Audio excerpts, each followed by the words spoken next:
I greet all of you and I congratulate all of you for having completed the year 2024. I know we have a few more hours to go, but Alhamdulillah, we are here, and I am hopeful that the Almighty will allow all of us cross over to 2025. It's been an eventful year.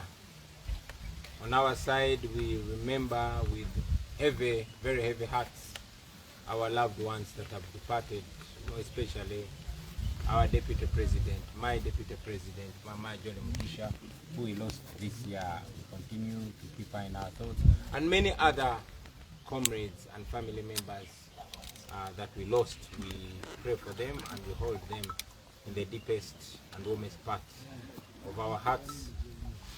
2024 has been a year of trials, of challenges, and of lessons. We've experienced a lot, we've learned a lot, but also 2024 has revealed a lot to us as Ugandans. I'll very briefly talk about the main events of 2024, or what shook the nation most. Of course, first and foremost is the corruption that continues to mess up our country, that continues to be a cancer in our country. We continue to see one scandal after another in Uganda, most especially in the parliament, regrettably so. We saw the Speaker of Parliament, Madam Anita Among, pocketing billions of taxpayers' money, of course, with protection from the state. We talked about this, but for a long time they dismissed us as just opposition talk, as political talk, until the young people of Uganda, branded as tribeless, partyless, took to the streets. They organized the march to Parliament in protest to the gross corruption that was going on under the watch of Madam Anita Among. You saw the young people protesting. Many of them were jailed, arrested, tortured. Sadly, some of our young people were sodomized in custody. This was a shameful thing that the regime has tried so much to sweep under the carpet, but until we expose it, it's only when it's going to be stopped. Many young people were kept in jail as a way to discourage them from ever standing up against corruption. One of our comrades, Sammy of the Mighty Family, was the last one to be released on that count. On an even more sad note, the National Unity Platform was very disappointed to learn that even our then Deputy President was involved in this corruption scandal, this money heist at Parliament. We were disappointed to learn that he sat together with other parliamentary commissioners and awarded himself 500 million, which they claimed that it was a retirement benefit. Even if he gave himself that money, only 11 months in office, he had not even made a year. Anyway, as a National Unity Platform, we had to stand firm. So we called him out on that. We asked him to return the taxpayers' money, apologize, and resign his position at the commission. As expected, the regime protected him, and as we speak, he is still in the parliamentary commission, even when the party that appointed him to go there recalled his name. But we are against the corruption until we have the full capacity to weed it out. We've continued in 2024 to see a worrying state of our economy. We've seen hundreds, if not thousands, of young people daily leaving our country, jumping on planes to go to Arab countries searching for greener pastures. We see lines and lines of very young boys and girls going to slave in unknown lands. And we've constantly seen and heard stories of torture, stories of dehumanization of our people. Unfortunately, there are reports of very, very minimal or zero assistance from our embassies in these countries.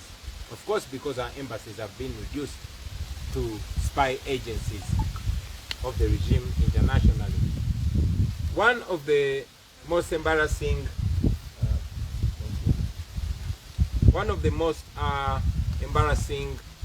things that we saw this year was the flawed national census.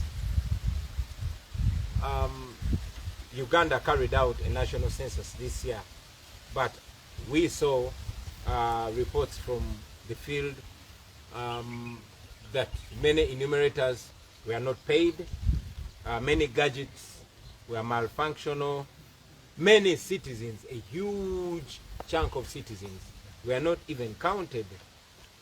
And at the end, when the final report came, we saw glaring inaccuracies and questionable statistics. Some communities of Uganda were shocked to be informed that they only reduced in the past 10 years. They only died.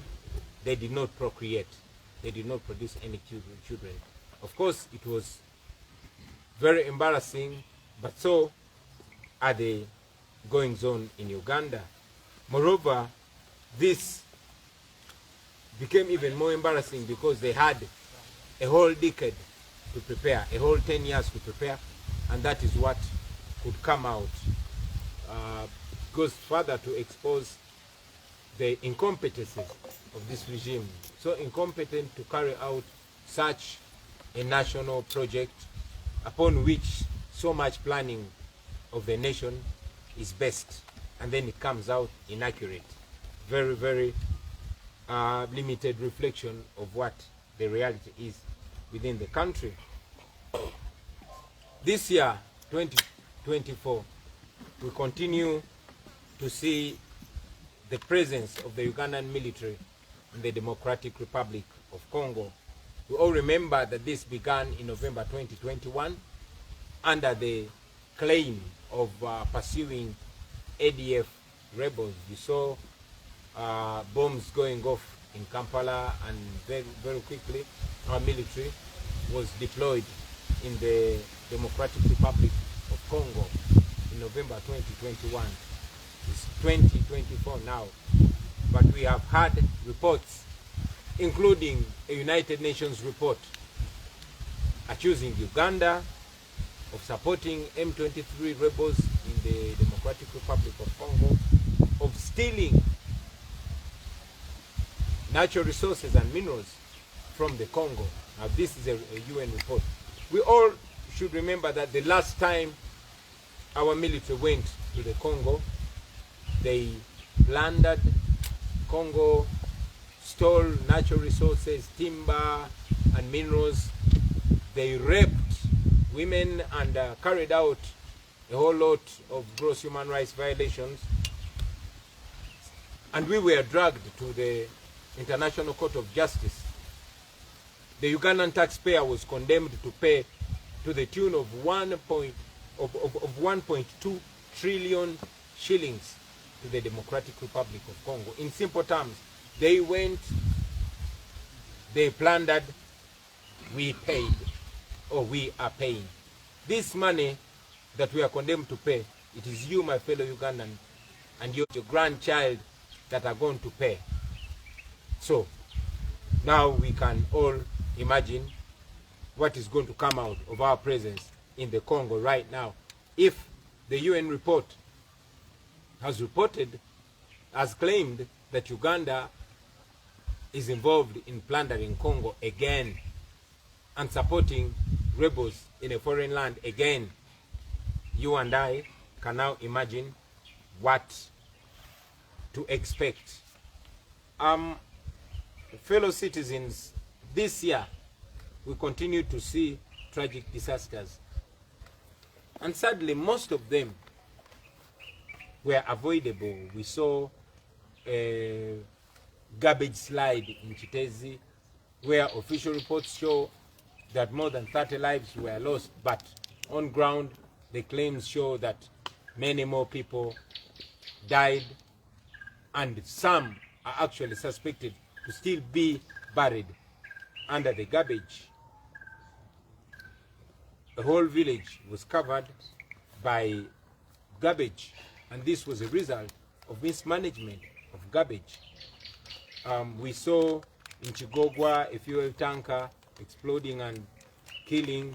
Official reports show us that 11 people died, but on-ground reports show that many more died and others were wounded irreversibly. We saw the landslide in Vulambuli, where more than 20 lives were lost. Unfortunately, those that rule over us do not attach the same importance to these lives. We saw Museveni responding to the Chitezi disasters, and they said that they voted badly. We even saw clips of his Prime Minister, Nabanja, making jokes at a scene of a disaster. That is where we are, and that is the kind of leadership that is imposed on us. And this is important to remind fellow Ugandans, that our public debt grew to over 97 trillion. Now this is almost double our national budget. 55 trillion of this money is borrowed from those countries that Museveni calls foreign meddlers. Now, you all can tell the hypocrisy. When he is borrowing money in your name, the money that you are going to pay, he calls them development partners.